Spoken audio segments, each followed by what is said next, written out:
Welcome to the Terrible Podcast with your hosts from SteelersDepot.com, where you can find all your latest and greatest Steelers news. It's Dave Bryan and Alex Kozora, always lit, talking Steelers. And now, here's Dave and Alex.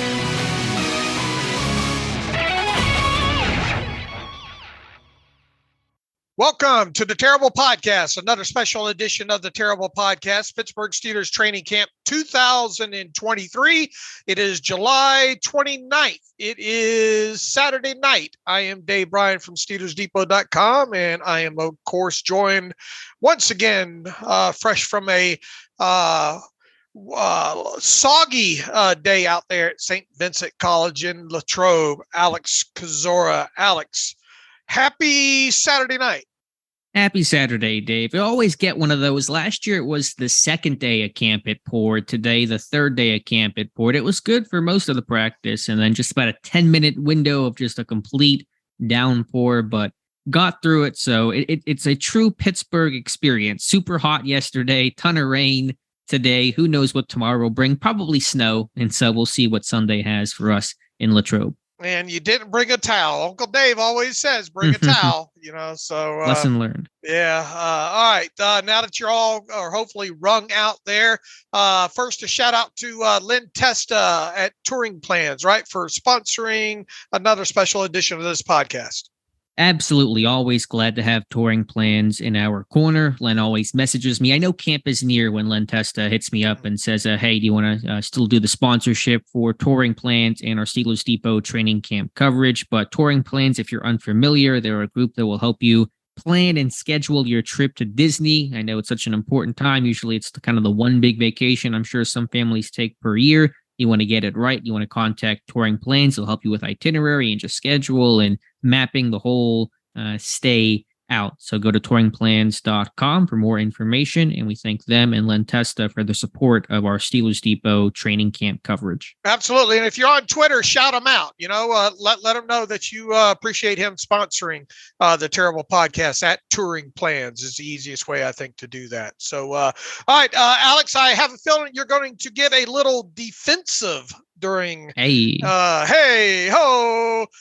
during this special edition of the episode, but we'll get a little offensive with each other here to start off with, as we usually do on the offensive side of the football. And we'll start off with the quarterback position. So let it rip about Kenny Pickett and company today.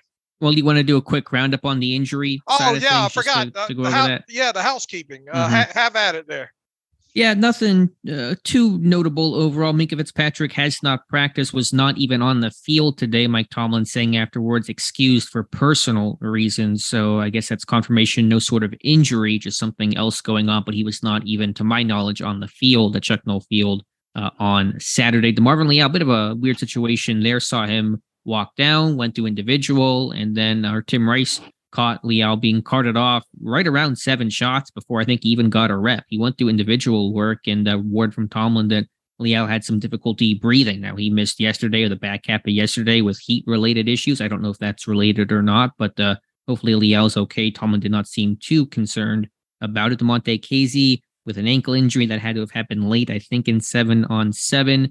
And then Alfonso Graham, unfortunate moment for him. Also, the last strip of 7-on-7 just kind of fell on his own on kind of a slippery field after the rain came in, fell on that right arm shoulder, and had to walk back. And he's got a big wrap on that thing. So hopefully he's okay, but that could be something to certainly monitor there. Deontay Johnson, Connor Hayward, who had some issues yesterday, practiced in full on Saturday.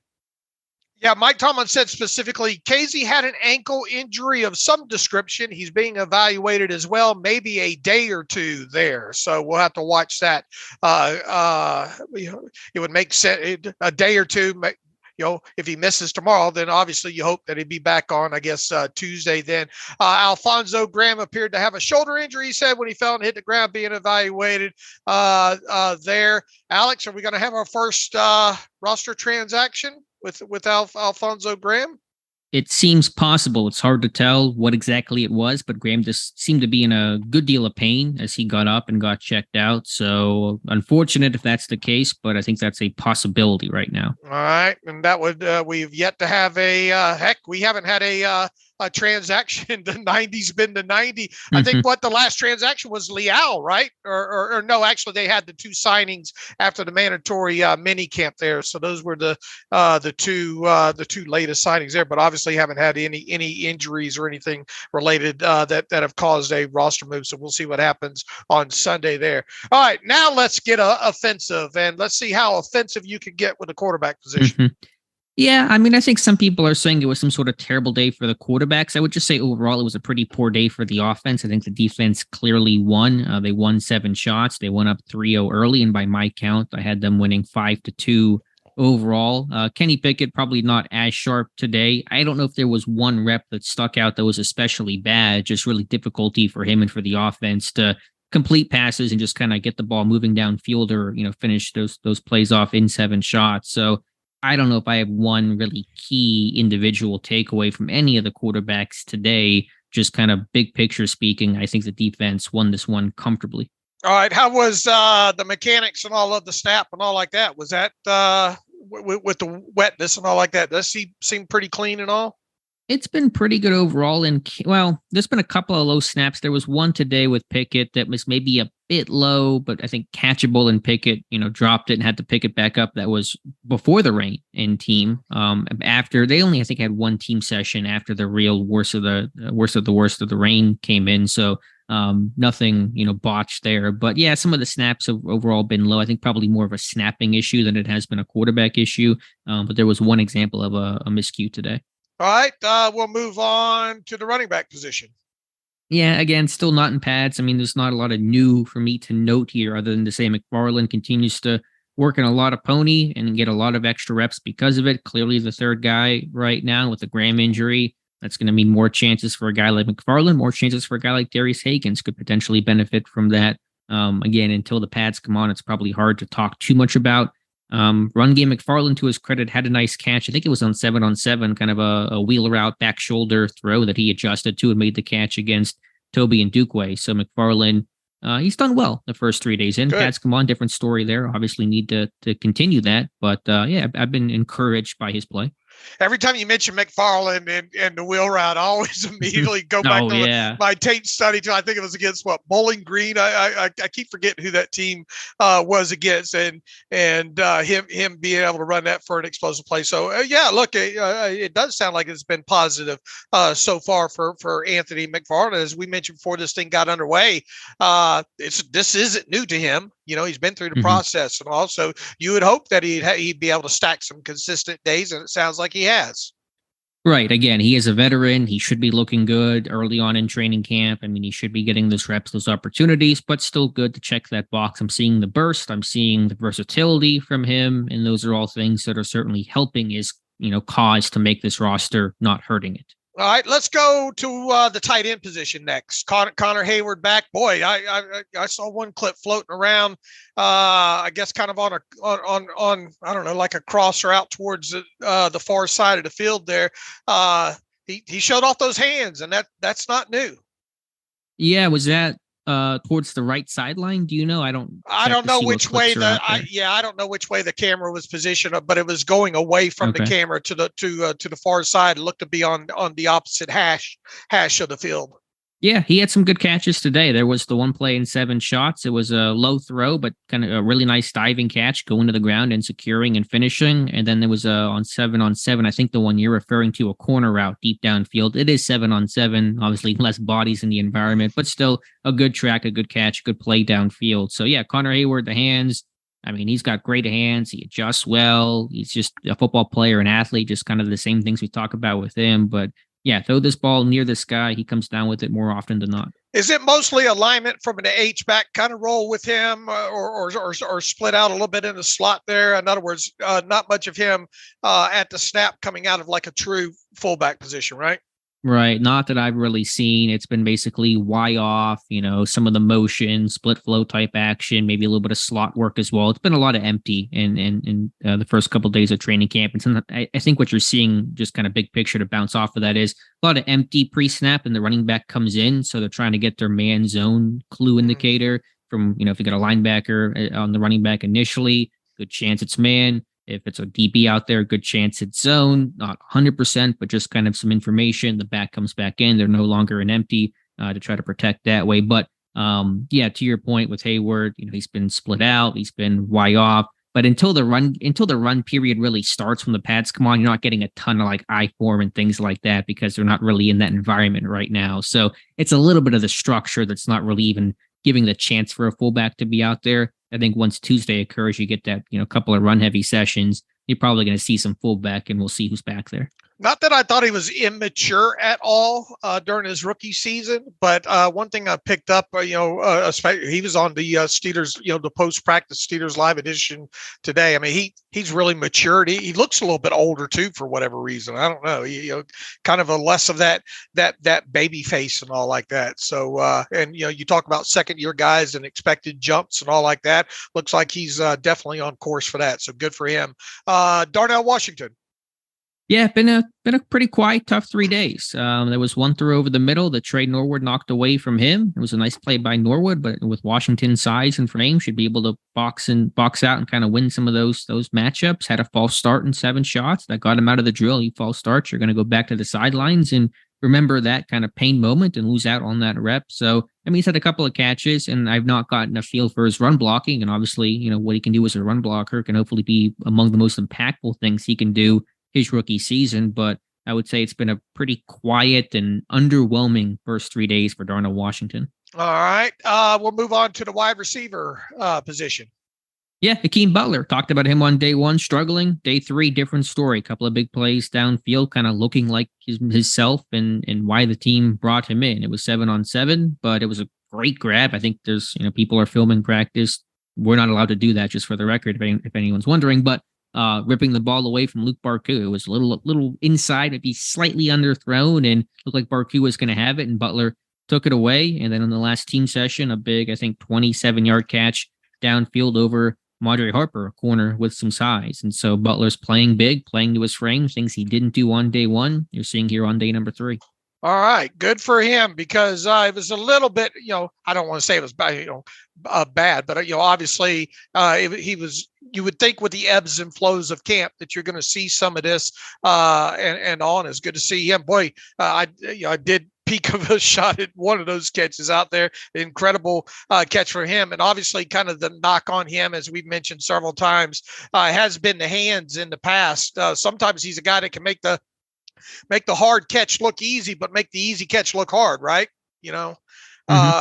With him. So good to hear. Mike Tomlin was obviously asked about him after practice, because he seemingly had a positive day. And, he went through the story of, he's a guy that they had an eye on through the pre-draft process and all, and kind of a raw guy and kind of more slanted to basketball and just followed him throughout the process, and now he's obviously getting a chance with the Steelers. So good for him. Anything else stick out overall about the wide receiver position? No, I wouldn't say too much overall. Again, just to affirm that Jordan Byrd, who was a running back more so than a wide receiver in college at San Diego State, has been a receiver in Pittsburgh pretty much exclusively, although, he was a big return guy in college as well. That's going to be his path to try to hang around in the NFL with Pittsburgh. I'm trying to think anything else today. On a day where the offense really didn't do much, I don't really have a whole lot of notes here with the other guys. Again, Deontay practicing full. Have not seen the Pickens downfield, mossing, but I'm sure that's coming. And again, he just looks more comfortable with the motions. He's in the slot more this year. And so, he did the exciting last year. I want him to do the boring this year, and he's doing some of that boring. And I know the exciting is coming. So that's going to, be able to round out his game, make him a well-rounded type of guy. All right. Anything new with the offensive line? Obviously not in pads yet, yada, yada. I mean, I can imagine it's hard to discern anything outside of, maybe a guy getting beat around the edge or something like that, right? Yeah, and that still probably happened a bit today with LaRaven Clark against Nick Herbig. I thought Dan Moore had a better day against Alex Highsmith. I saw him really seal Highsmith effectively upfield on one rep, although it is just one rep, and one rep can, color your day a little bit. One curiosity in 7 shots, Isaac Seumalo was about the 3rd rep, and he came out and he was fine, unattended, went to the sideline and took a knee. And Kevin Dotson came in for a first team rep or two. I'm not sure what that means, if anything, if that just kind of tried to give a nod to Dotson, a guy that's seemingly lost his spot or what. I saw Broderick Jones, I think, had a little trouble with a Marcus Golden power rush. I saw him kind of get put on his heels a little bit. I didn't get a great picture of what'll happen on that play. I don't know if it was a stunt or a twist where he was a little bit caught off guard. I'm not alarming anything, just noting some of the little things that I've been able to pick up on today. But yeah, Dotson getting that at least one first team rep.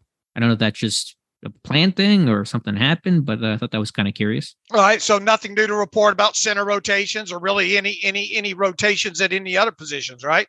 Yeah, no rotation so far. Usually the first couple days before the first off day, they're going to keep guys static, just kind of lay the groundwork for the rest of camp and preseason, and then guys will start moving around. And of course, when injuries occur, lines get a little bit shorter. You may see guys be able to have more chances to display their versatility. But yeah, I mean, the teams have been the same as they've been throughout this process. All right. I bet you can't wait till the pads get on, can you? Yeah, that's kind of really where it feels like football's back. It still has that OTA type of feel. And that's what we've talked so much about the receivers and the DBs and the skill guys, because when you're trying to evaluate O-line, D-line play, trench work, in a padless situation, it's just really hard to do. So there isn't a lot of commentary. So that's why a lot of our conversations and kind of takeaways have been largely about skill guys. LaRaven Clark or Trent Scott?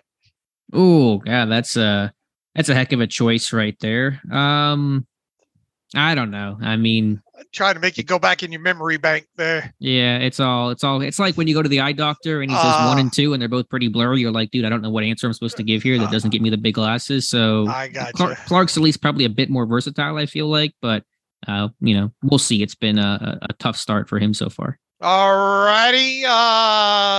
Did you notice any first team reps for Broderick or no? I tried to take account. I didn't see any. I don't know if anyone reported anything. I don't know if in that last team session there might have been something. It feels like that last team session is when maybe there's a bit of that moving around. Did anyone report that today? I'm not aware of. Yeah, I didn't. I really wasn't. It didn't come. It didn't stick out in any tweets. I'm not saying that it didn't happen, but yeah. I didn't notice it. I did not see it either. I'm not even sure what happened because, again, it was yesterday. Apparently, he had just gotten like 1 rep. I don't know what the holdover there was, but we'll keep an eye on that going forward. All right. Defensive line. Any kind of updates there?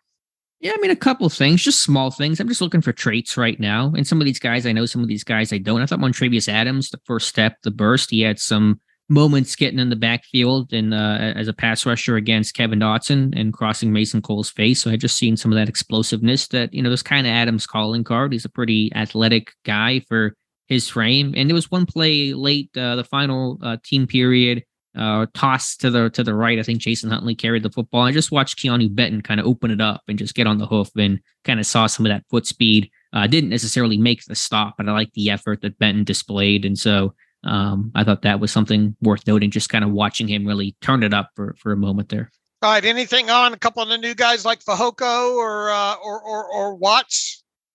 No, not too much. Watts really playing and not playing nose tackle. Fehoko playing third string nose tackle. Had one, called it a run stop today, but not too much otherwise. Cam Hayward had two swats today. So it was the D line and edge guys have been just playing like Mutombo basketball, just rejections all over the board. Watt had one yesterday. Herbig had one yesterday. Hayward had 2 today. Perales had 1 today. So they're really getting their hands up in these throwing lanes. A little bit different looking, obviously not the turnover that the inside linebacker room had, but some different bodies out there this offseason, isn't there? Quite a few of them in that room. At what position? D-line? I mean, just, D-line in general. Yeah. Because you had Wormley last year. You had Tyson Alualu and...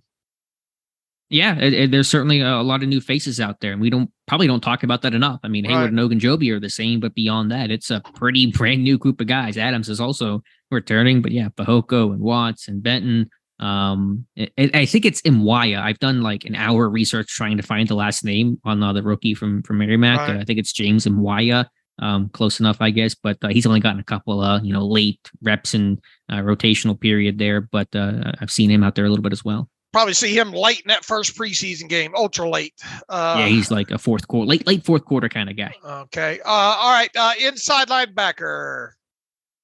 I thought it was a good collective performance today. And again, it's still tough to evaluate, but I just thought some of the angles to the football look good from Roberts and Mark Robinson and Cole Holcomb and even Chappelle Russell. Russell plays with good effort and good finish. I can appreciate that. Cole Holcomb had a good breakup, good finish on a throw over the middle to Pat Frymuth today. So, I don't want to say that any one guy was a wow player, but I thought just collectively as his defense kind of won the day, that those guys were around the ball quite a bit. Okay, edge. Nick Herbig before practice talked about how he's working on that ghost move and learning that from T.J. Watt, and by the sounds of what you've been telling me, and even reading things across the interwebs, it sounds like he's off to a good start at camp as an edge rusher. He is, but also beyond that, I didn't even hear the comments about the ghost move, so that's good to hear. It's been hard for me to see that because he's the left outside linebacker, and usually he's on kind of the far side to me, so you really can't see him execute the ghost, fake the stab, the long arm, and then dip under, but it kind of makes sense because he's winning the edge so consistently, so routinely as a pass rusher, but dropping into coverage yesterday. Example today, he was split out, displaced against a bunch set, and so he was playing left outside linebacker, but he was 5 yards wide in that off ball kind of roll covering. And so you just get a feel for the athleticism, the comfort of him playing out in space a little bit. I think he did some of that in college at Wisconsin. So just again, baseline traits with him, quickness, explosiveness, athleticism, working in space, comfortable moving around. He's not played inside linebacker, but he's kind of displaying some versatility that some of these edge guys still have to be able to do. And that's a positive sign for him. Definitely going to be interesting once the pads go on and have to defend some of these run blocks and all like that, right? Yeah, again, that's still the concern with him. Length, run defense, just a lack of size overall to hang on the edge. Again, good start, but pads come on. That's when the test really begins. Any of the other younger edge rushers? Anything to report there? Yeah, I think they've Quincy Roche, Paralis. Roche's felt quieter. Paralis had a bat down today, and Duquesne's had a pressure or two. Again, once O-line, D-line, and the edge guys get together, you kind of evaluate their skill sets a bit more in those 1v1 moments. But yeah, I think the edge guys have had their moments. Does Paralis look a little thick? How does he look? Does he look a little thicker than the rest of the guys or no? No, I don't. I'll have to really examine that tomorrow. I didn't get that sense. Again, I'm pretty poor with trying to determine some size things, just kind of bouncing off of that, but different position group. One guy who looks bigger than he's listed than I had in my head was Jason Huntley. I mean, he's a shorter guy, but he was at his pro day listed at 190. He looks a lot bigger and thicker in the middle of the net, maybe a little skinnier lower half, but like he's got a little bit of size in the midsection. So that's kind of a bit more towards what Pittsburgh likes. So just to kind of bounce off of that, now that you said something, Huntley's the guy that I think looks a little bit bigger than I anticipated. Okay. Where are we? Corner, right? Corner. Yeah, corner. Spin the wheel at slot today. Yeah, win a prize, Dave. It was Elijah Riley, first team today. So that really goes back to, day one at camp, Duke Dawson, first team slot corner. What does it mean? Not much, because day 2 was Chandon Sullivan. Day 3 was Elijah Riley. It might be Trey Norwood tomorrow. It might be Patrick Peterson. Who knows? And so they're really utilizing all those guys right now. Corey Trice, thought nice day overall, had a good contest on a fade route and 7 shots against Cody White, a big receiver. That one was played well, and that was an incomplete pass there. With the length that they have in some of those corner positions, you would hope that that would help on some of those corner end zone fades, right? Yeah, and it did on that play for sure. I mean, Trice played it well, played it clean, contested. Cody White's not a small guy, and he was pretty blanketed by Corey Trice. And then in that final team session with, I think, KZ dinged up, you saw Patrick Peterson playing safety. And so that's probably a good opportunity for Peterson to get those kinds of reps. And Joey Porter Jr. was getting first team left corner reps with Peterson at safety, opposite of Levi Wallace at right cornerback. So that's a domino effect at camp. One guy goes down, move other people around. It creates other opportunities elsewhere. And so Porter late getting first team reps. I'm going to have to interrupt you, Alex. We just wrapped up the inside linebacker position group. Almost dead perfect timing there. But Brooke Pryor from ESPN is reporting that the Steelers are going to sign, pending a physical, free agent inside linebacker Quan Alexander. They obviously reportedly had him in for a visit back there in May. There's a lot of speculation at that time. Would they sign him then? He obviously left town, and for lack of a better word, I guess they waited him out. And here we are, not even a week into camps around the NFL. Most camps around the NFL being open, and he wanted to find a home. It'll be interesting to see the specifics on the money on this. I can't imagine it'd be too terribly expensive, but I think we've talked about this room, right? And how it wouldn't hurt and wouldn't be surprising if they added to it with a versatile type guy, and that's what they've done. And someone who can cover. And you kind of wondered who the top end coverage guys were. Now, Cole Holcomb, I still would expect to be the 3-down linebacker and assume most of those responsibilities, but Roberts really isn't that guy. Mark Robinson's still trying to grow and develop his game, but it's kind of a Vince Williams ceiling type of dude in coverage. And, I had mentioned, I was kind of surprised to see guys like Kwiatkowski and Muse be third stringers behind a guy like Chappelle Russell. And so what does that do for the chances of Kwiatkowski especially, and potentially even Tanner Muse? We'll have to wait and see, but didn't see this one coming. Pittsburgh continues to overhaul that inside linebacker room, completely changed from a year ago, and we'll see how Quan Alexander fits into that puzzle. Now, he's at his age. I wonder how much special team. What I'm getting at is, who does this impact the most? Probably one of Muse or Kwiatkowski, or does it impact a guy like Mark Robinson?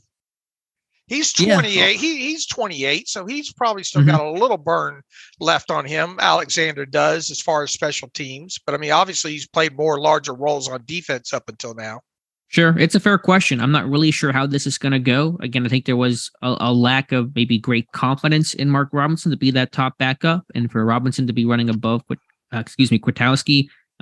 Maybe this team just didn't feel comfortable. So I would imagine that, whenever Alexander gets in, he'll be second team, probably taking Russell's spot next to Robinson, and you kind of go from there. So if you're thinking about an inside linebacker room, a Holcomb, Roberts, Robinson, Alexander, and then probably a fifth, I should say, between Muse and Kwiatkowski. Muse probably a bit more likely than Kwiatkowski right now. So yeah, it's a pretty surprising move. I'm not aware of any injury that might have impacted that. So we'll see what happens. Yeah, it doesn't seem like he had the market there. And, the Steelers obviously had interest in him earlier in the offseason to bring him in. He was thinking that he might be able to wait it out and get a little bit better deal overall. So this seems like a situation, and it lets the Steelers get into camp and look at what they have and all like that, kind of go from there. So good on Omar. We talk all the time after mandatory minicamp ends that a lot of, there's a long history of this team having a player or two or three on the 53-man roster that wasn't even with the team once mandatory minicamp broke. And it looks like there's a good shot at least one of these guys now. Yeah, it looks like it. So we'll get eyes on him tomorrow. I assume he'll be out there practicing, and we'll let you know what he's doing, how he looks. All right, back to cornerback. Yeah, that's a hard turn to try to come back to training camp stuff here. But I think I was talking about Joey Porter Jr. getting those first team reps as Patrick Peterson was playing safety. And so Peterson has played safety, he's played slot corner, he's played left cornerback. It may truly be, trying him all over. And part of that is just to see how it looks and see how he responds and what he's comfortable with and what he's not, and kind of go from there. So I don't want to say that this is exactly their in-stone plan of how they're going to use and deploy Patrick Peterson, but I think they're going to explore as many options as possible this summer. All right. I think even Riley spoke, maybe the video. I know there's a couple of quotes floating around from a media session today saying he wants to be that guy that's hard to, that can kind of be, in all situations, especially sub-package type situation there with him. And obviously he has been on the team for a little while now at this point, dating back to last year and all. So going to be interesting or will this team go out and add it, pull something that like they did with Quan Alexander and get a more experienced slot guy? I can't rule it out, but I think somebody's going to emerge from their internal options right now. There's a lot of versatility there, a lot of guys who can wear different hats. I got to think that somebody plays up the Pittsburgh standard, but we'll go through the process and evaluate. All right, safety. Yeah, DeMonte Casey, a couple of plays today before getting dinged with that ankle injury. Had a good breakup as Zach Gentry in 7-on-7 and had a pick off a ricochet that was intended for Darnell Washington. I don't know who the DB or the defender was that helped break that up initially, but it was Casey that caught it on the ricochet. So it's kind of like last year. Last year Minka was on NFI to start and Casey got a bunch of reps and that helped him, especially whenever, knowing he would get hurt and kind of miss that time, kind of lean on those first team reps early in camp whenever he came back. After the bye week. So, Casey looked good. Trey Norwood, a couple of breakups too in team session, one on Darnell Washington, and then another almost picked off Kenny Pickett on kind of a bad throw that Norwood jumped in front of Pat Frymuth. Frymuth had to turn DB and break it up just to avoid the interception. So, how does Norwood fit into all of that? He's not really going to be the rundown type of slot corner that Millette was. He's not a hitter, not a tackler, but could there still be a role for him somewhere? Potentially. All right. You want to take us through 7 shots real quick? Yeah, I can pull that up right now. Again, defense dominating the day overall. I have them winning 7 shots, 5-2. The first one could have been an offensive score. George Pickens had kind of a double catch on a slant and appeared to be ruled incomplete. Second one, Pickett pressured, flushed to the right, threw kind of short, just kind of a prayer to Najee Harris, who was diving back for it but could not make the catch. Third one was the first of the Cam Hayward swats. The fourth one, Pittsburgh's offense finally scores. Zach Gentry, right side. Number 5 was the Connor Hayward, nice kind of diving, falling catch. Number 6 was the good contest by Corey Trice Jr. on that fade to Cody White. That one incomplete. And the 7th one, maybe a bit controversial in terms of what was he in or did he not score. I had Gunnar Olszewski about a half yard short of the goal line. On I think a boot or a throw into the flat. It was caught, but I think he was just shy. So I put the defense winning this one 5-2. All righty. Any kind of 30,000, 40,000, foot takeaways from Saturday? Yeah, just defense winning the day overall. And, some people say, is that Matt Canada's fault? Is this a big concern to come? I wouldn't say that. There's going to be ebbs and flows. There'll probably be one day later in camp we're talking about, man, Dave, the offense just crushed it today. They won 7 shots, 6-1. They won in 2 minutes. And the defense really struggled. And it just the ebb and flow of camp. Each side's going to have their days. Today, though, was, I think, pretty clearly the defense's day. All right. Looking, obviously not in pads on Sunday, but you'll be out there once again. Hopefully it'll be drier for you. And I'm sure you'll probably post something on the site, kind of maybe some things that you're looking for tomorrow, right? Yeah, I mean, I probably will do that more for Tuesday morning when the pads come on. I have some article ideas though for tomorrow, so I'm trying to come up with some different, thoughts of the day. But I'd probably write something on Pony coming up here, just because I know it's become kind of the butt of the joke come training camp. But I want to maybe flesh that out more because they're running a ton of it. And again, we've had this conversation in the past, but if you're going to run it this much during camp, why are you not going to use that in a game or even attempt to utilize it? So I want to just kind of think about that a little bit more. All right. Sounds good. I'll certainly read it. I'm sure a lot of people listening will read it as well, too. Your training camp reports, I really enjoy them, especially late at night, because I don't get to read them thoroughly before you jump on and do this with me. But appreciate all the hard work. And you and I will, let's see, tomorrow's Friday, so we'll have a morning edition. Oh, no, we won't. Tomorrow's Sunday. We'll have you and me both on the days, man. I have no idea what day it is. It felt like tomorrow's Friday for some reason. I don't know. But all right, no morning podcast on Sunday, but we'll be back Sunday night to wrap up what Alex observed at Saint Vincent College in Latrobe on another special edition of the Terrible Podcast. In the meantime, you can follow me on Twitter at Steelers Depot. Follow Alex at Alex_Kozora. Follow the show at Terrible Podcast. Email the show, theterriblepodcast@gmail.com. And until Sunday night, as always, thanks for listening to the Terrible Podcast, another special edition of the Terrible Podcast, Pittsburgh Steelers Training Camp 2023 with Dave and Alex. Good night.